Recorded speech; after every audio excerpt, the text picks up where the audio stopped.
Quero convidar a igreja, vamos abrir a Bíblia Sagrada no livro de Josué, capítulo 1. E no domingo passado eu cometi uma gafe com a agenda. Eu avisei que hoje seria o culto de Natal e provavelmente vários irmãos vieram pensando nessa programação. Será no domingo que vem, tá? Mas eu tenho uma palavra para o seu coração que diz respeito a este final de ano que estamos vivendo, a perspectiva de um ano que vem pela frente, que para alguns e conforme o pensamento de uns e outros não será um ano tão fácil assim. E é pensando nisso que eu quero convidá-lo a ler e depois vamos meditar em Josué capítulo 1, versículos de 1 até o 9. Diz assim o texto: sucedeu depois da morte de Moisés, servo do Senhor, que este falou a Josué, filho de Num, servidor de Moisés, dizendo: Moisés, meu servo, é morto. Dispõe-te agora, passa este Jordão, tu e todo este povo, a terra que eu dou aos filhos de Israel. Todo lugar que pisar a planta do vosso pé, vô-lo tenho dado, como prometi a Moisés. Desde o deserto e o Líbano até o grande rio, o rio Eufrates. Toda a terra dos heteus e até o mar grande, para o poente do sol, será o vosso limite. Ninguém te poderá resistir todos os dias da tua vida. Como fui com Moisés, assim serei contigo. Não te deixarei nem te desampararei. Sê forte e corajoso, porque tu farás este povo herdar a terra que sob juramento prometi dar a seus pais. Então somente ser forte e muito corajoso para teres o cuidado de fazer segundo toda a lei que o meu servo Moisés te ordenou. Dela não te desvies nem para a direita, nem para a esquerda, para que sejas bem-sucedido por onde quer que andares. Não cesses de falar desse livro da lei, antes medita nele dia e noite, para que tenhas cuidado de fazer segundo tudo quanto nele está escrito. Então farás prosperar o teu caminho e serás bem-sucedido. Não te mandei eu, ser forte e corajoso, não temas, nem te espantes, porque o Senhor teu Deus é contigo por onde quer que andares. Algumas atitudes para nós cruzarmos os limiares da vida. O povo de Israel ficara por 430 anos preso, escravos no Egito. Deus libertou com mão forte, e aí o povo de Deus sai e caminham por 40 anos no deserto até chegarem à porta da terra prometida. Faltava apenas cruzar um rio chamado Jordão para chegarem no lugar prometido por Deus, para pisarem a terra que o Senhor tinha prometido. Esta terra, esta promessa, este cruzar o Jordão, este ir para a terra da liberdade, a terra em que emana leite e mel, já era esperado pelo povo judeu há pelo menos 500 anos atrás, desde que Deus fizera a promessa a Abraão, que aquela terra seria da sua descendência. Deus chama a nação, portanto, para algumas atitudes. Está aqui a nação ainda do lado do deserto, ainda os últimos dias aquém, um rio na frente, o Jordão, e do outro lado a terra prometida, do outro lado a terra da promessa, do outro lado a terra que emana leite e mel. Hoje, enquanto igreja do Senhor, faltando 13 dias para cruzarmos o ano, para sairmos do 2022, entrarmos no 2023, estamos nos despedindo de um ciclo trabalhoso, cansativo, e vislumbramos uma nova etapa. Foi Carlos Drummond de Andrade, escritor brasileiro, que disse o seguinte: que coisa boa Deus inventou quando fatiou o tempo em fatias que chamamos de anos, porque vai chegando o final do ano, a gente pode zerar as contas com a nossa correria, a nossa cabeça, podemos colocar em dia as nossas finanças, podemos nos preparar para um ano seguinte, podemos encontrar a família, podemos festejar o Natal, o Ano Novo, descansar e começar a nova etapa. Em 2022, atravessamos desertos como o povo de Israel, enfrentamos lutas, batalhas, eleições controversas, perigos, doenças. Muitas famílias enfrentaram o luto. Também tivemos festas, conquistas, etc., vitórias. Mas que atitudes devemos ter, assim como o povo de Israel, quando damos um passo para entrarmos no ano seguinte, quando estamos a poucos dias de um novo começo, uma nova oportunidade, uma nova fatia, como disse o escritor. Primeira atitude, tiremos os olhos das adversidades. Versículos 1 e 2, o texto começa dizendo que Deus fala a Josué dizendo: Moisés, meu servo, é morto. Uma crise. Portanto, Moisés, que era o grande líder, aquele que foi o libertador dos hebreus da terra do Egito, aquele que Deus usou de uma forma tremenda, legislador, intercessor, profeta e tudo mais, agora não existe mais. E existe uma nova etapa. Nesse contexto, repetidamente, se vai à liderança e aí instala-se uma crise. A crise quando se muda, por exemplo, o governo da nação e o povo se divide nas opiniões. A crise quando uma pandemia assola o planeta e não temos respostas imediatas da medicina. Há crise quando uma família se desfaz. Há crise quando existe o divórcio num lar. Nós não estamos imunes a crises, mas cremos absolutamente que Deus é o autor da história.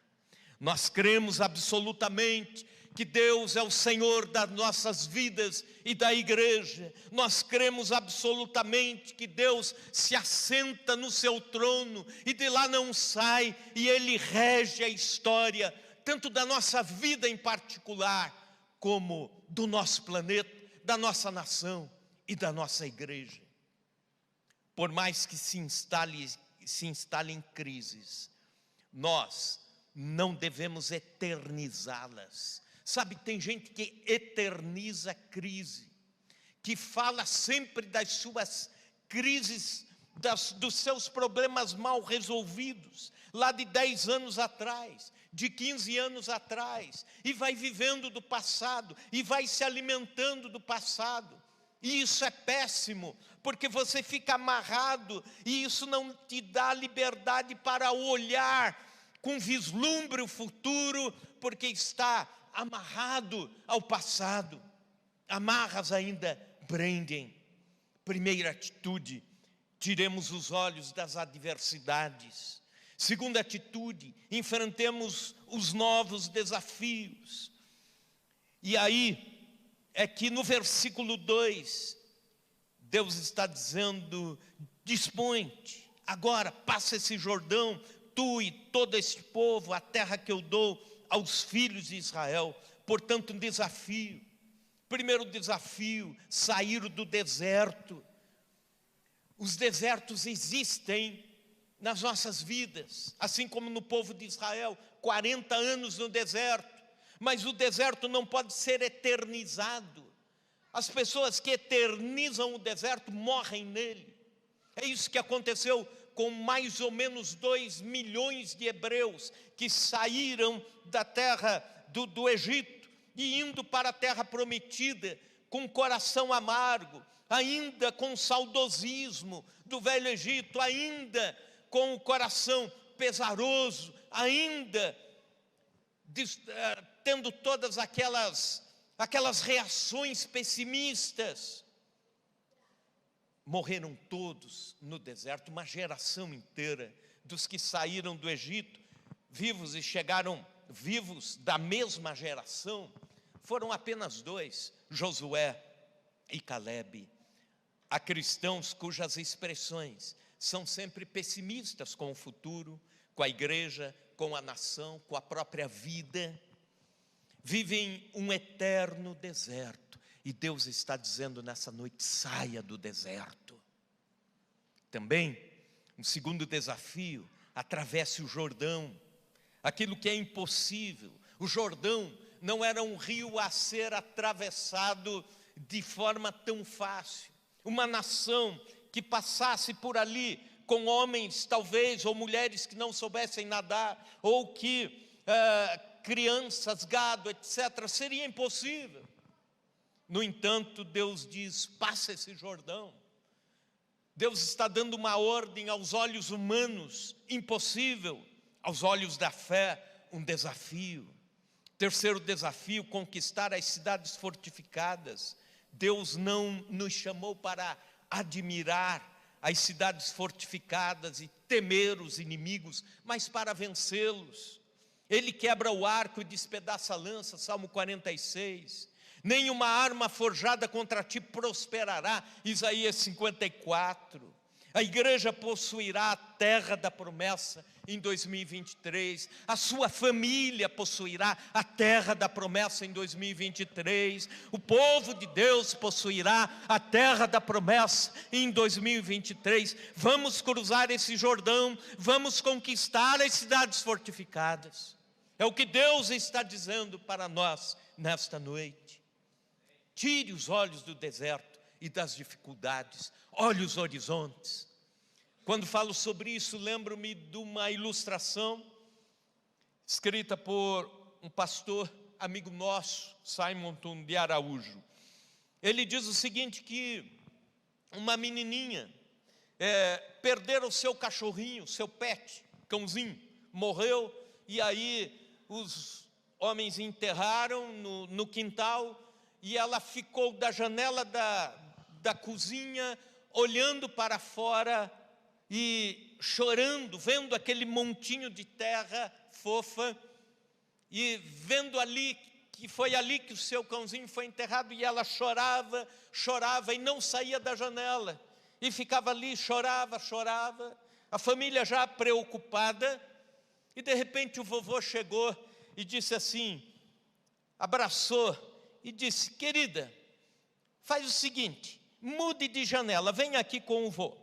E foi lá para a janela da frente. Na janela da frente ela via a rua, as crianças brincando, ela via o jardim da frente, ela via os amiguinhos andando de bicicleta, e ela já começou a se alegrar. Dali a alguns minutos estava ela lá, junto com eles, brincando.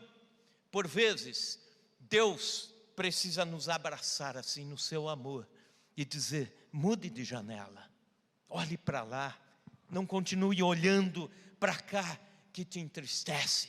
Está entendendo isso? Terceira atitude, confiemos que a vitória vem de Deus. Deus é que nos dá a vitória, mas somos nós que precisamos cruzar este Jordão. Deus mostrou a Josué o Jordão e lhe deu a ordem para atravessá-lo, mas não disse como. Deus tinha um milagre preparado para o povo de Israel, mas Deus não disse o que iria fazer. Ele apenas disse, atravesse esse Jordão. E se você ler alguns versículos à frente, você vai ver que Deus deu uma ordem aos sacerdotes para que colocassem a arca da aliança nas costas, pelos varões, 4 sacerdotes segurando 4 pontas dos varais e levando a arca, e quando eles pisassem no Jordão, as águas do Jordão iriam parar, e o rio iria baixar, e todos iriam passar a pés enxutos pelo Jordão, iriam passar apenas pisando barro de onde as águas pararam. Pois bem, por vezes Deus dá a ordem, e nós temos que crer absolutamente naquilo que Deus está dizendo. Você já imaginou se houvesse dúvida? 3 sacerdotes dizendo vamos e um dizendo não dá. A água ainda está aí. Ou se eu levantar o pé eu caio aqui, machuco as costas com o peso da arca. Ou me afogo. Não, todos creram no modo operante de Deus, mesmo sem conhecê-lo, mesmo sem conhecer o que Deus iria fazer, qual a forma que Deus iria parar aquelas águas.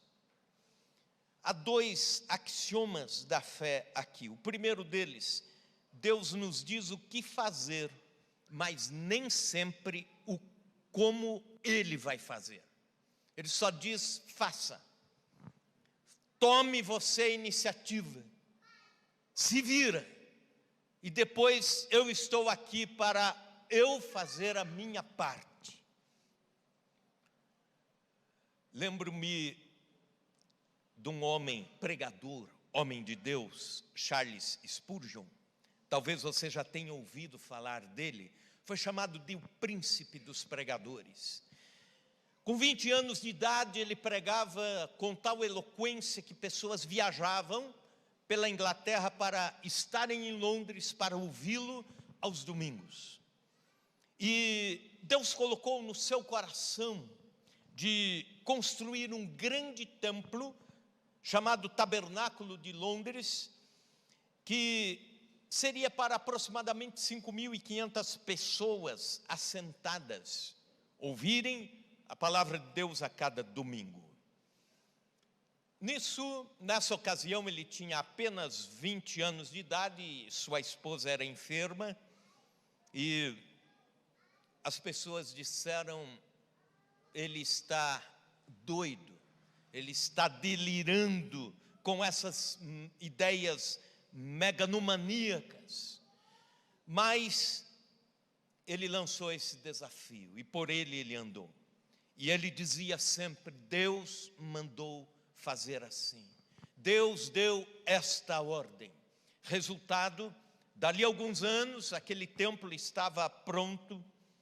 Durante aquele tempo, ele tinha uma base de 23 líderes da igreja firmes com ele, que formavam a diretoria, e 7 deles acabaram o deixando, dizendo, não conseguiremos, não andaremos com ele, com essas ideias estranhas. E aí, de repente, no meio disso, Deus foi dando os recursos, o tabernáculo se levantou, e por 30 anos, aquele lugar foi ocupado para mais ou menos 3 cultos a cada domingo, de manhã, à tarde e à noite, lotados para ouvirem a palavra de Deus, e muita gente tendo seu encontro com Jesus, muita gente sendo salva, muita gente encontrando o Evangelho de Cristo ali.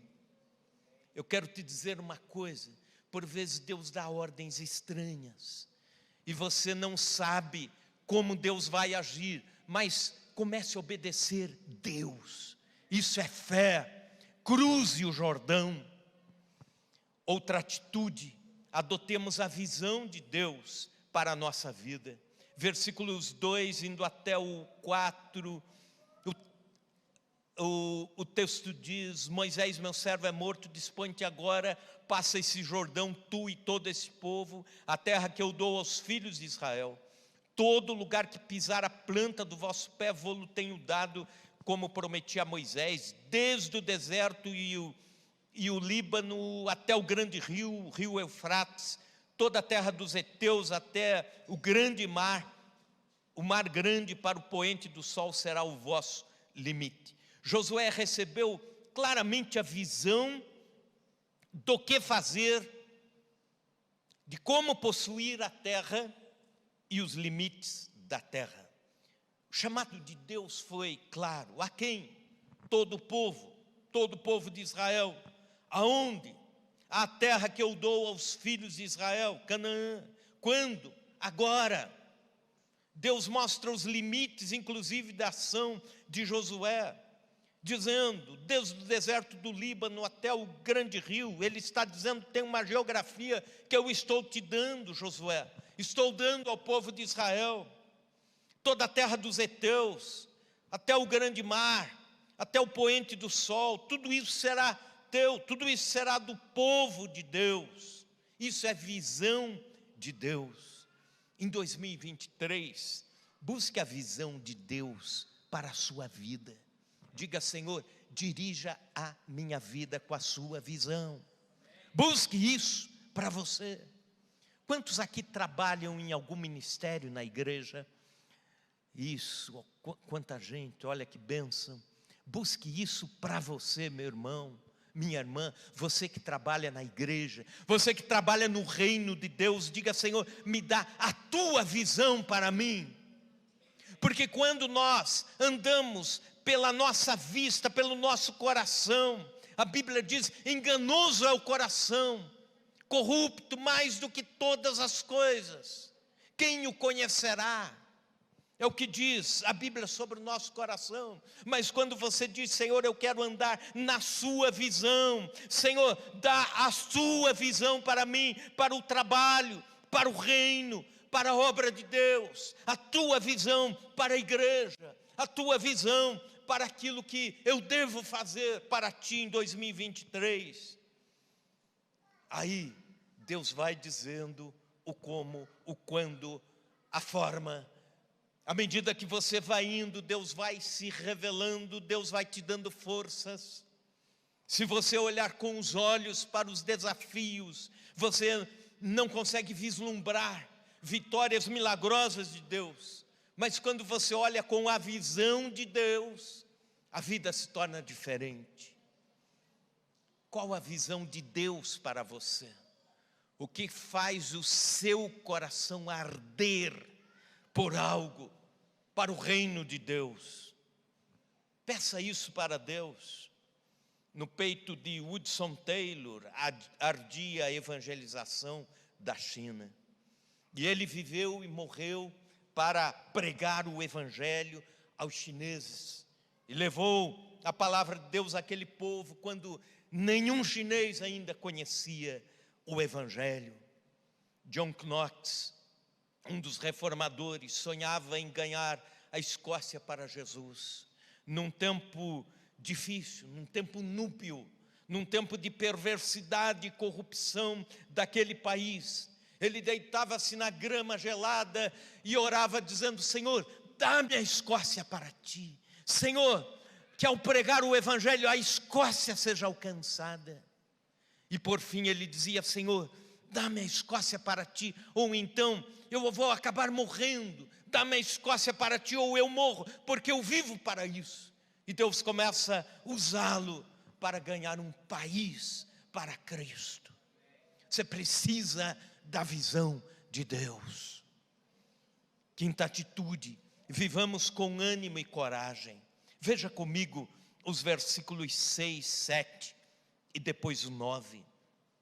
Ser forte e corajoso, porque tu farás esse povo herdar a terra que sob juramento prometi a teus pais.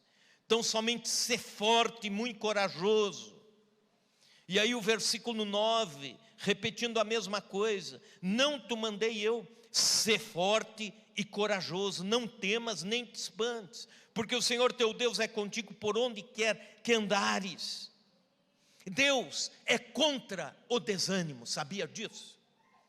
Então, fique ciente disso, Deus é contra o desânimo.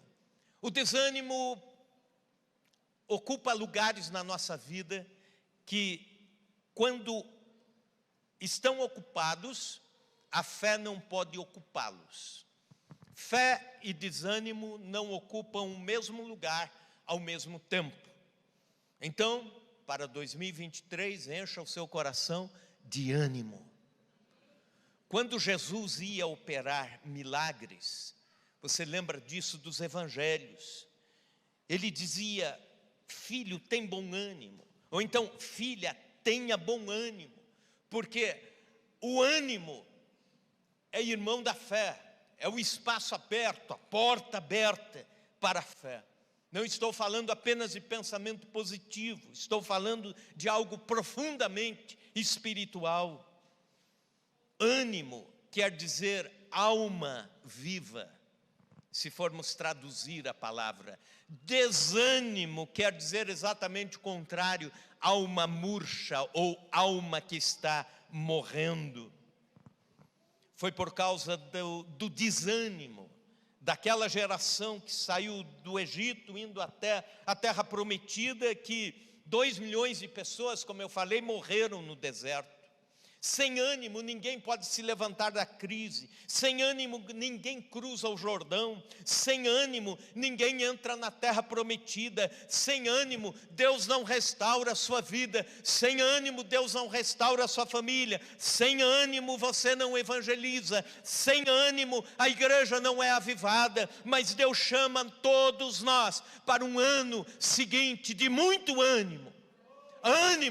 Ânimo para orar, ânimo para buscar, ânimo para clamar, ânimo para orar, buscando a Deus, lá na sexta-feira no monte, aqui antes do culto, no domingo, ânimo para estudar a palavra de Deus, ânimo para servir a Deus.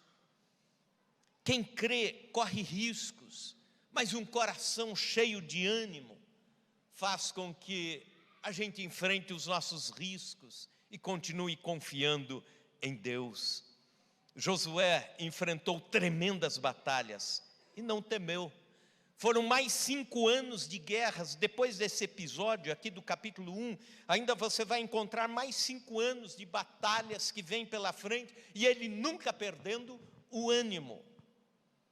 Quinta atitude: deixemos-nos conduzir segundo a palavra de Deus. Depois de tantos conselhos, aí vem um conselho muito importante. Veja comigo, versículos 7 e 8. Então somente ser muito forte e corajoso, para teres o cuidado de fazer segundo toda a lei que meu servo Moisés te ordenou. Ele fala de ânimo, fala de presença de Deus. Ele diz que a terra será conquistada, tem um passo de fé no Jordão, mas não esquece aqui um detalhe: para fazer segundo toda a lei que meu servo Moisés te ordenou, dela não te desvies, nem para a direita, nem para a esquerda. E agora o versículo 8, não cesses de falar deste livro da lei, antes medita nele de dia e de noite, para que tenhas cuidado de fazer tudo quanto nele está escrito. Então farás prosperar o teu caminho e serás bem sucedido. Eu e você temos promessas de Deus, mas também temos critérios de Deus para a nossa vida. Você não pode se apartar deste livro aqui. 2023, que seja um ano de muita Bíblia para nós. Quantos aqui já leram a Bíblia inteira, de Gênesis a Apocalipse? Faça esse desafio, comece a ler, pegue lá, você pode começar até pelo Novo Testamento, comece lendo, faça da Bíblia o seu livro de cabeceira. A geração que nós estamos observando vir pela frente é chamada de geração Coca-Cola, ou então de geração shopping center, ou então de geração virtual, mas também no meio cristão é chamada de geração analfabeta de Bíblia. Por quê? Porque são tantas informações que nós recebemos de tantas áreas, que esquecemos-nos da nossa regra de fé e prática, do manual de vida, esquecemos-nos de debruçar sobre a Bíblia Sagrada e tirarmos dela entendimento para a vida. E a atitude que Deus pede para o povo de Israel é: não cesses de falar, nem de ler, nem de meditar neste livro. Quando meditar? De dia e de noite, versículo 8. Como? Não se desviando nem para a direita, nem para a esquerda. Por vezes, a gente pensa no perigo do desvio para a esquerda, aquela ideia assim de se perverter, esquecer a palavra de Deus, cair no mundão e tal, caiu, porque faltou. E de repente existe a ideia também da direita, o legalismo, aqueles excessos, o tentar implantar aquilo que Deus não implantou, ou cobrar aquilo que Deus não cobrou, etc. Então, a palavra de Deus está dizendo, cuidado, ande no centro. Este livro te faz andar no centro, nem para a direita, nem para a esquerda, falando dele sem cessar. E qual o resultado de tudo isso? Versículo 8 lá. Então, o que vai acontecer? A última frase: então farás prosperar o teu caminho e serás bem sucedido. O Deus que chama, dá visão, dá poder, enche o coração nosso de fé e nos oferece também um fim glorioso, mas Ele estabelece os meios. Precisamos agir segundo a palavra de Deus, precisamos conhecer e viver e proclamar a palavra de Deus, para que no final de tudo seja bem sucedido o seu caminho e prospere segundo os planos de Deus. Aleluia! Estamos quase no apagar das luzes deste ano. No domingo que vem vamos ter o culto de Natal, uma pregação para o Natal. Mas eu não poderia deixar de, nesse ano de 2022, trazer esta palavra, preparando o nosso coração para findar o ano com novos propósitos e começar o ano que vem com novos propósitos.